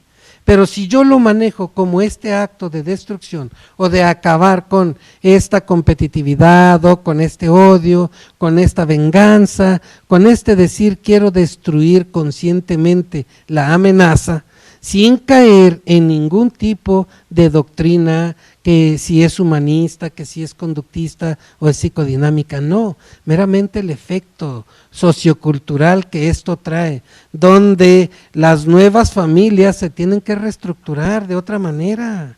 Tenemos que ir buscando formas, y creo que eso es a donde tenemos que ir. Las nuevas formas de familias que se están haciendo nos llevan a cambiar los constructos teóricos. La epistemología tiene que ir a buscar los por qué y para qué desde este nuevo ángulo y no seguir nosotros patinando en investigaciones que nos están llevando a confundir más los constructos etimológicamente hablando.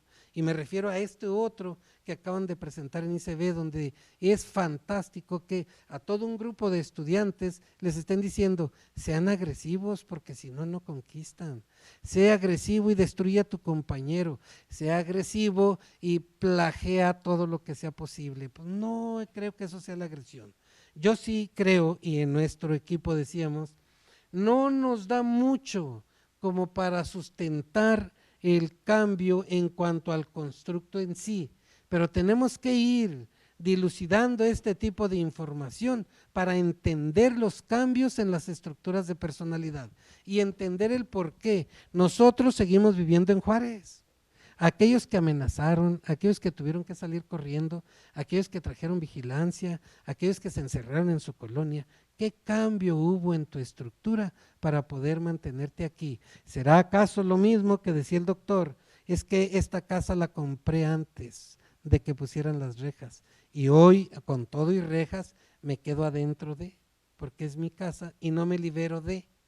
Y entonces seguimos a nosotros todavía con ese movimiento de no demerezco la cuestión de los feminicidios. Es algo muy importante que tenemos que aclarar y que tenemos que buscar desde esta misma perspectiva, donde le digan, ¿usted quiere todo? Sí, quiero todo, pero quiero un actuar de. Cuando escucho al doc, me recuerdo yo por allá, esto es otro, ustedes estaban un poquito en proyecto de gestación. Por allá cuando la primera operación Cóndor, aquí quizá Tere lo haya oído por ahí, la operación Cóndor que fue contra el narco acá en el estado de Chihuahua, todos pensábamos que era una situación que salía de la nada y era una cuestión política, por ahí un señor, no digo nombres porque sí los conocen algunos, de acá de Chihuahua, se le quemaron sus plantíos y entonces él es el que pide la cuota. Y cuando yo veo esta situación en Juárez, digo, es que es increíble, nos mandaron a los federales, al gobierno, nos mandaron a la Policía Federal, nos mandaron a todo y se empezó a destapar una serie de conductas no delincuentes, criminales. Y entonces se incrementa esta situación del crimen por sí, que es legalmente imputable, pero que nosotros no tenemos esa capacidad. Se incrementa aquí en Juárez, arrasa con el feminicidio y lo presentan o lo presentamos con el romanticismo del monumento, con flores, con rositas, con cruces, donde el dolor lo queremos suplir, el dolor de la violencia en el cambio, que va a deconstruir nuevas realidades, que es esta, que nosotros llamamos resiliencia. Este tipo de dolor no es la conducta agresiva que se perpetúa a través del querer decirle a una mamá, como le decían al doctor, ¿para qué le cuento? ¿Para qué? Si ya estamos vacunados, ya nos dieron. Yo recuerdo por allá, por aquellos primeros 2002, 2003, hubo proyectos que a las mamás de las niñas desaparecidas les dieron para que construyeran que si una tortillería, que si había apoyo económico, como lo hubo ahora para los hijos de los huérfanos, así es, cuando hubo apoyo también, pero un apoyo que dices tú es que no es eso lo que va a solucionar la situación.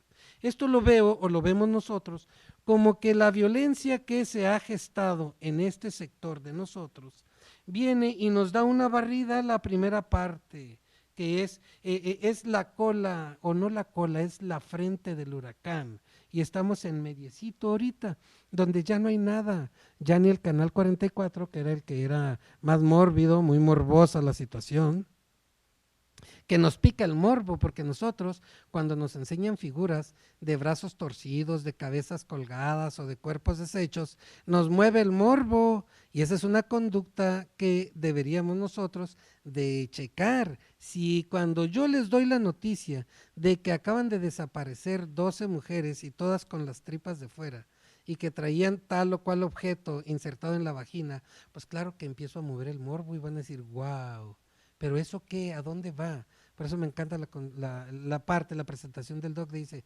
¿a dónde epistemológicamente tenemos que hacer algo con la violencia? Y nosotros vamos haciendo esas reestructuraciones en la personalidad que se están dando en nuestra comunidad. De hecho, el doctorado tiene esa base, donde dices tú, ¿qué está reestructurándose en el individuo para poder nosotros estar en este nivel resiliente? Donde los grupos siguen manteniéndose firmes y estoicamente tolerando las imprudencias de algunos dirigentes que les dicen o que tienen un léxico muy favorable y les dicen conceptos como que hasta dirá qué es lo que quiere, ¿no? Yo creo que esa parte es donde nosotros no quiero ver, donde nosotros nos perdemos en el sentido, sí, esta es una agresión, no es violencia, es agresión. No nos perdemos tanto en la cuestión de que vamos a deconstruir realidades por denuncias o silencios perpetuos, no, sino más bien por convertirnos en este tipo de agentes de cambio, donde intervienes y modificas con 2 o 3, pero modificas aún y con la amenaza, donde te arriesgas a estos espacios que están generando ahorita el doctorado, estos espacios donde vengamos y presentemos estas diferentes experiencias y que nosotros las dilucidemos. Es increíble cómo es que estos conceptos los maneja más uno en otros lugares que aquí entre nosotros. Y trabajamos y yo los escucho y digo, mira, estamos trabajando en lo mismo, espero que Tere traiga también lo mismo, porque si no vamos a ver así como que Tere. Y ya vamos a checar, termino con esto, doctora, vamos a ver eso de que hay que, importante en la investigación, no solo la cuestión epistemológica, sino la etimológica, para poder entender el por qué se fueron dando este tipo de explicaciones y por qué a veces perpetuamos, porque confundimos el concepto, la etimología. Y eso es biopsicosociocultural, el concepto en sí ya lo tienes, y no lo digo yo, ya lo dice por allí un Carl Jung, que dice que están los arquetipos, y ustedes son más sabios que nosotros, porque tienen más arquetipos preestablecidos en todo, y más en la cuestión genética, si creen en ello, pero ya hasta ahí a nivel cultural traemos ciertos arquetipos que nos llevan a mantener los constructos teóricos perdidos un poquito. Y espero que esto les ayude un poquito más. Tere. Gracias. Gracias al doctor Quiñones y continuamos con la última presentación con la doctora Almada. Bueno, pues creo que a lo mejor sí desentono, pero no. Pero me gusta, Pero ya ven cómo es uno, Contreras. No, yo quisiera hacer una especie de balance por el tiempo de la presentación y un poco por el título de este coloquio. Creo que es muy difícil dar cuenta de todo lo que la violencia de estos años nos ha dejado. Creo que vamos a llevar muchos años todavía en procesar muchas de estas cosas, sobre todo en los límites de la experiencia humana, podríamos decir, ¿no? Creo que si a la humanidad le costó mucho procesar tantos genocidios y tantas experiencias dolorosas, pienso por ejemplo en la Segunda Guerra Mundial, que tanta literatura produjo, tanta filosofía, tanta teoría social, tanta poesía y muchos otros. Pienso también que nosotros todavía tenemos mucho para acercarnos a toda esta dimensión. Sin embargo, así como abuelo de pájaro, quisiera como hacer alguna lectura sobre esto, sobre estos años y sobre todo más que un balance, y dividí en dos partes. Una primera le puse lo que la violencia nos mostró y la otra lo que la violencia nos dejó. Y bueno, de estas dos partes pues surgen muchos retos, muchas tareas,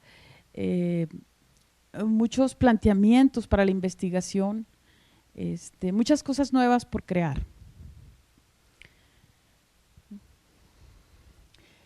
Creo que la violencia que vivió la ciudad en estos años nos mostró, por un lado, el fracaso de un modelo de desarrollo que pocos años antes había sido presumido al mundo como la ciudad modelo de pleno empleo, es más, hasta de sobreempleo, la ciudad en donde se vivía al ritmo del trabajo de la economía mundial mediante la industria maquiladora de exportación. Y también cómo vimos la fragilidad de este modelo, que en cosa de 2 o 3 años puede perder miles de empleos, puede desaparecer sin que haya las condiciones estructurales para siquiera aminorar los efectos.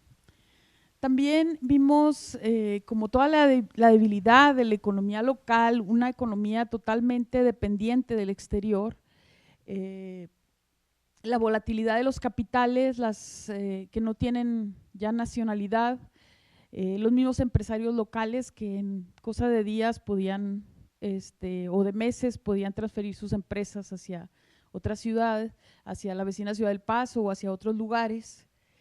Y también como todo lo que ha significado este modelo que parece ser mundial ahora, de precarización del trabajo, es decir, donde el trabajo vale muy poco, el trabajo, dijéramos, honrado, vale muy poco, tampoco que pone en crisis esta idea que aprendimos, quizá los que ya tenemos algunas décadas y ustedes menos, o nuestros padres, esta idea de que las cosas se logran trabajando. Cuando se gana tan poco, cuando el mensaje que se manda pues es el que el trabajo no vale. Y esto creo que pone en crisis mucho de las bases de la sociedad moderna en relación al trabajo, ¿no? Es decir, si trabajar a ritmos intensos de producción da como resultado ganar 600 pesos a la semana, si dejar la vida para eso, creo que lo que nos mostró es que este modelo empieza a ser muy cuestionable para muchos jóvenes o para muchas personas que ven otras alternativas en relación al trabajo que se ha ofrecido en la ciudad. En segundo lugar, pudimos constatar algo que ya sabíamos y que ya se había venido documentando de muchas maneras en muchos estudios, esta ausencia de Estado, no solo de Estado de Derecho, sino de Estado social de derecho. Es decir, la corrupción y la debilidad de las instituciones políticas, de las instancias de procuración de justicia, las grandes carencias de la ciudad en términos de infraestructura educativa, social, de salud, la falta de instituciones y el mal diseño de estas para responder a una gran cantidad de necesidades de la población y enfrentar lo que vivimos. La misma academia, en estos años creo que nos encontrábamos de repente, nos invitaban a mesas de diálogo, de trabajo. Yo no se daba cuenta de, por ejemplo, lo poco que los académicos conocen la ciudad. De repente encontraba unos académicos que nunca habían salido de su cubículo y habían cruzado bases de datos ahí quizás cientos de veces, pero que no se tenía nada que decir frente a lo que estábamos viviendo, ¿no? La ausencia histórica en la ciudad de políticas sociales y de políticas de juventud. Es decir, si bien ya había habido trabajos desde el 2001, me acuerdo más o menos que junto con Alfredo y otros, estuvimos trabajando en una serie de procesos para intentar dar cuenta y decir que la ciudad realmente se estaba empezando a caer a pedazos. Tuvieron que pasar varios años en que parecía que esto había ocurrido. Es decir, en aquellos años mucha gente nos decía, cuando presentábamos los datos, presentábamos muchas cosas, tratamos de dar cuenta, nos decían que no fuéramos negativos, que todo estaba muy bien, que la situación no era para tanto, que relájense, casi, ¿no? Entonces, la tercera cuestión es, creo que la violencia también, lo que hemos vivido en estos años nos mostró condiciones estructurales de la ciudad, sociales estructurales, es decir, que están en la génesis misma de una ciudad que casi podríamos decir que la formó la mafia a principios del siglo XX, cuando el tráfico del alcohol y toda esta parte, y que donde los procesos de ilegalidad están muy relacionados con la génesis misma de las fortunas de la ciudad, de los grandes capitales que se han generado en esta ciudad. Y por otro lado, una condición de pobreza, de abandono, de precariedad, en la que han crecido amplísimos sectores de nuestra infancia y juventud, ¿no?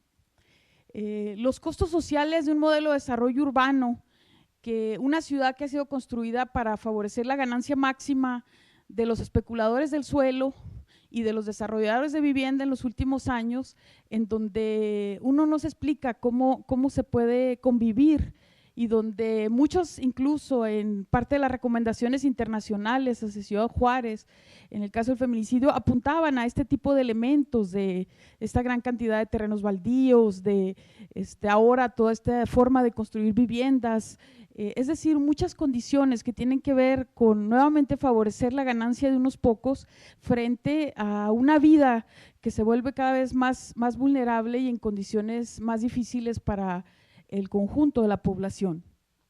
El colapso de las familias y la profundidad de la ruptura de los vínculos sociales en una sociedad, en una ciudad que apostó por el trabajo intensivo, por el uso intensivo de mano de obra, pero que por otro lado también de alguna manera no creó condiciones para la vida.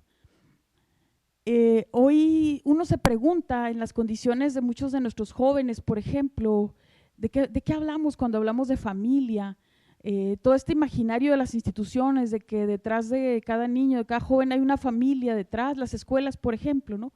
Que dice que vengan los padres de familia. Yo les decía el otro día a unos maestros, decía, bueno, es que ustedes se tienen que preguntar de quién es el interlocutor del otro lado, de qué estamos hablando, porque el imaginario casi nunca corresponde con la realidad, ¿verdad? Entonces, y por otro lado, algo que presenciamos también en estos años fue la profundidad, al menos a mí es algo que me cuestionó muchísimo, de la estigmatización y el desprecio de la vida de las y los jóvenes pobres, de los gobiernos, pero también de ciertos sectores de la población. Es decir, así como la vida de las chicas asesinadas no parece valer, tampoco la vida de los jóvenes, de hombres, muchos de los cuales fueron asesinados en estos años, valían. El desprecio con que los medios que prácticamente concluían que todo el que era asesinado era porque estaba involucrado, especialmente, o las declaraciones de nuestros gobiernos, de algún general dijo aquí, el del operativo conjunto, que un muerto más era un delincuente menos, ¿no? Es decir, de manera automática esta vinculación, todas las masacres, por ejemplo, que vivimos en los centros de rehabilitación, esas parecía que a nadie importaban, fue hasta que la condición de estudiante parecía que era lo único que legitimaba a los jóvenes, es decir, la vida de los jóvenes no valía por ser jóvenes como personas, como cualquier ser humano, sino solo cuando fueron estudiantes, que entonces tenían pues la pertenencia a una institución legítima, ¿no? Entonces, todo esto nos muestra también lo enraizado de la violencia contra las mujeres, cuya expresión más dramática es el feminicidio, pero donde encontramos como un iceberg una gran cantidad de condiciones de violencia y de vulnerabilidad cada vez mayores. Me ha tocado constatar hacia, por ejemplo, las chicas al interior de las familias, pero también en el contexto de la ciudad, ¿no? Entonces, la violencia nos dejó, por un lado, miles de personas y jóvenes y personas asesinadas, que son mucho más que una estadística. A veces cuando se quiere ahora con un discurso triunfalista decir es que ya no son muchos, es que ya son poquitos, ¿no? Cuando siguen siendo mucho mayores incluso que a los años previos a estos años. Y siempre para decir que son menos, pues lo más fácil es tomar como referencia el 2010, ¿no? Que fue el peor año, ¿no? Entonces, pero no olvidemos que detrás de cada una de estas vidas, pues hay una vida, hay un proyecto truncado, hay una ausencia en muchas familias, hay toda una red alrededor de ellos, ¿verdad? Que no se borra de un momento para otro, sino que marcará para siempre de alguna manera todas estas ausencias, ¿verdad? Encontramos todavía, y poco se ha trabajado en esto, creo, por mucho que se diga, muchísimas familias vulneradas, muchas heridas abiertas, muchos duelos sin elaborar.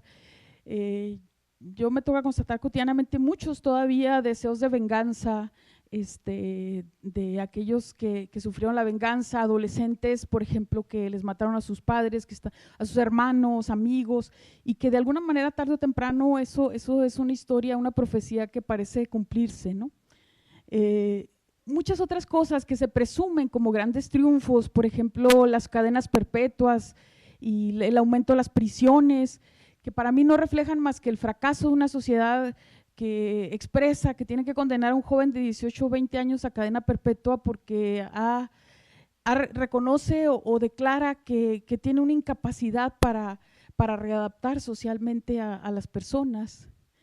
Entonces, todo esto nos ha dejado algo de lo cual ahorita estoy haciendo una segunda parte de un trabajo de investigación sobre juventud y violencia que hice en 2009 y de otros sobre adicciones que hice en 2010 y 2011, en donde de alguna manera lo que estamos viendo es como una naturalización de muchas formas de violencia, de muchas violencias que parece que llegaron para quedarse, que van siendo parte ya de las experiencias cotidianas de amplios sectores de la población. Y también la violencia nos dejó en esos años algo de lo que poco se ha dicho, una profundización de la pobreza y de las desigualdades sociales, ¿no? Tenemos muchos grupos y familias que se fueron, cambios en las prácticas sociales, mayor carga para las familias, por ejemplo, el feminicidio tiene muchas otras consecuencias, por ejemplo, algo que nos toca mucho a nosotros es ver ahora es la dificultad de las chicas jóvenes, adolescentes para salir Es decir, se ha limitado fuertemente la autonomía porque efectivamente se refuerzan los mecanismos de control social hacia las adolescentes al interior de las familias por el riesgo de que salgan. Entonces el espacio público nuevamente sigue siendo más ocupado por los jóvenes hombres. Las mujeres jóvenes tienen mucho más dificultades porque tampoco las familias tienen las condiciones para llevarlas, traerlas, incluso a la escuela o a muchos otros lugares, al espacio incluso más próximo de la colonia, la cancha, el parque. Es difícil que las mujeres jóvenes puedan acceder, ¿no? Entonces hay un especie… la violencia nos dejó también una condición de mucho mayor riesgo y vulnerabilidad en amplios sectores de la población. Por ejemplo, se ha recrudecido muchísimo la pobreza, hay un deterioro brutal de los salarios, hoy se paga mucho menos que en 2007, 2008, ya no se dan muchas prestaciones que se daban, la condición, los salarios son, además del deterioro, en términos brutos se gana menos, en el caso por ejemplo de la industria maquiladora. Juárez ya en los últimos estudios del Coneval, por ejemplo, llegó a estar entre las ciudades con mayor número de pobres, mayor cantidad de habitantes en situación de pobreza. En 2012 en tercer lugar es la tercera ciudad con mayor número de pobres, es decir, condiciones que antes parecían como del sur. Estamos hoy ante un deterioro en muchos sentidos que son también, nos apuntan hacia formas de precarización de la vida.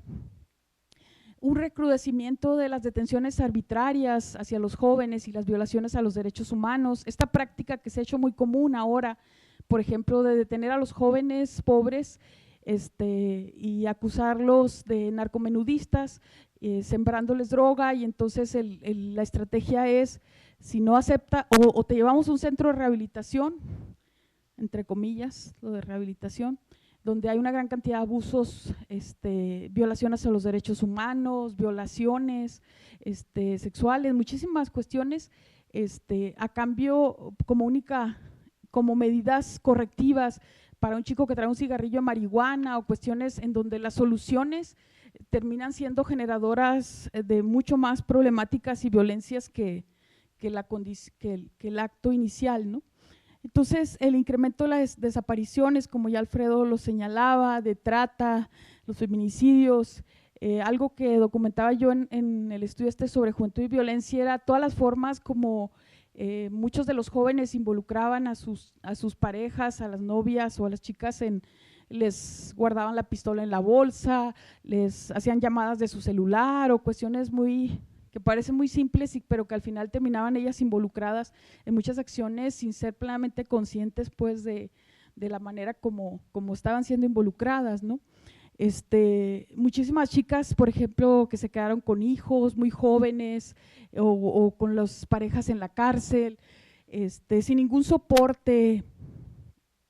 Y bueno, algo que no sé todavía si en la próxima encuesta nacional de adicciones salga, pero que yo lo veo claramente ahorita, es una extensión muy grande del consumo, un incremento muy fuerte del consumo de sustancias.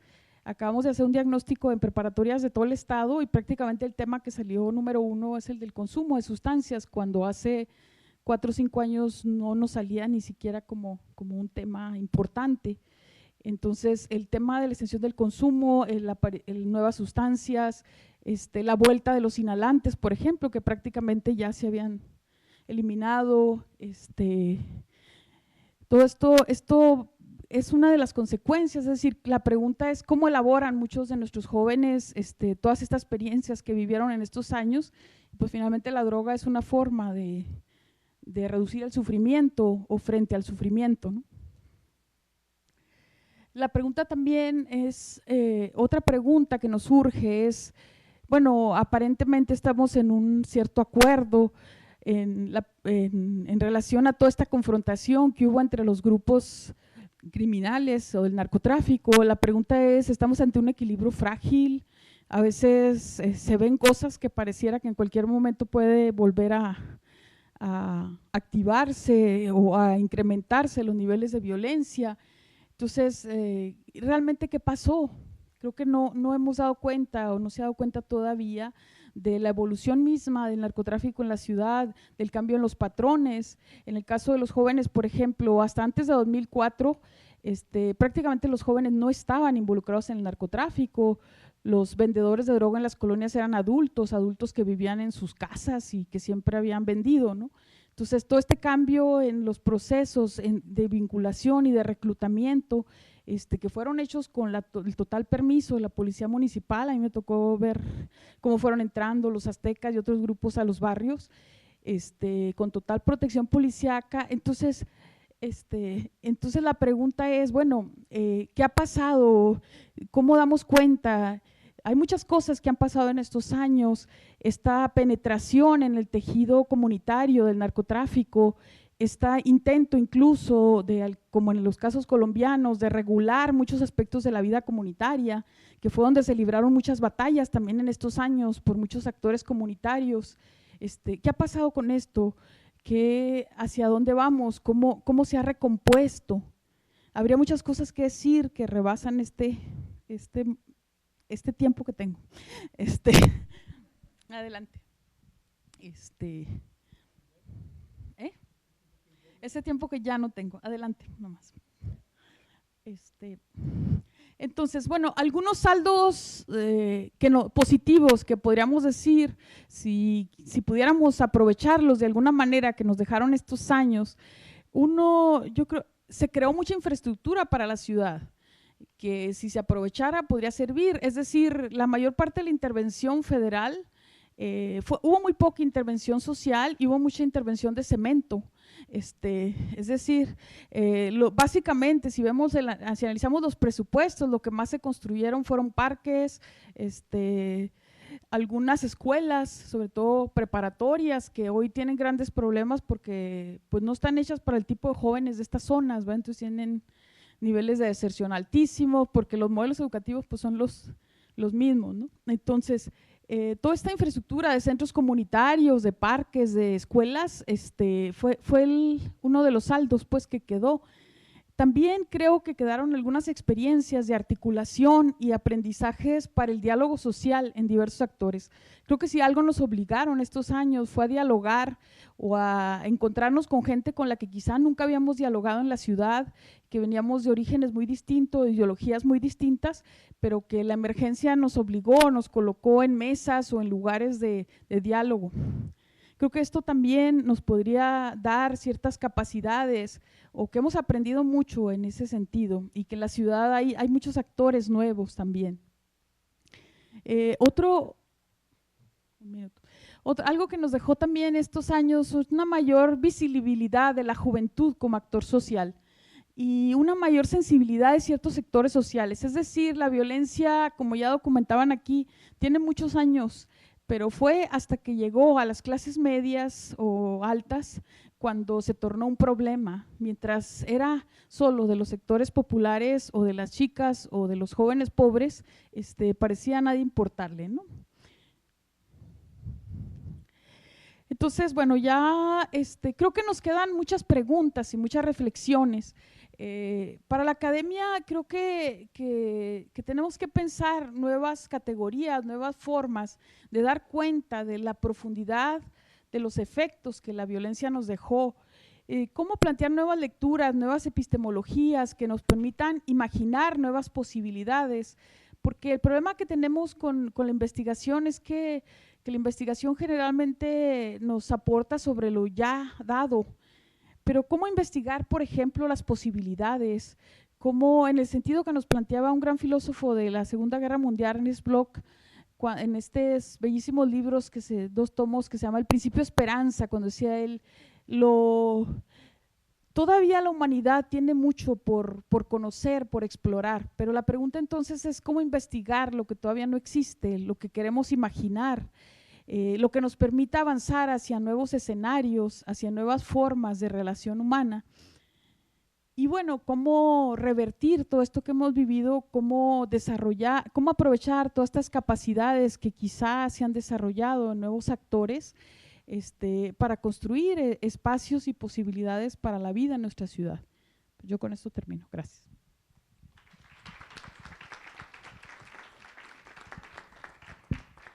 Bien, muchas gracias a la doctora Almada. Y en este momento abrimos el espacio para que ustedes que nos han estado acompañando durante esta sesión puedan externar su participación, puedan hacer preguntas, comentarios a nuestros ponentes. Por ahí debe andar un micrófono, ¿verdad? Sí. Bueno, entonces si levantan su manita.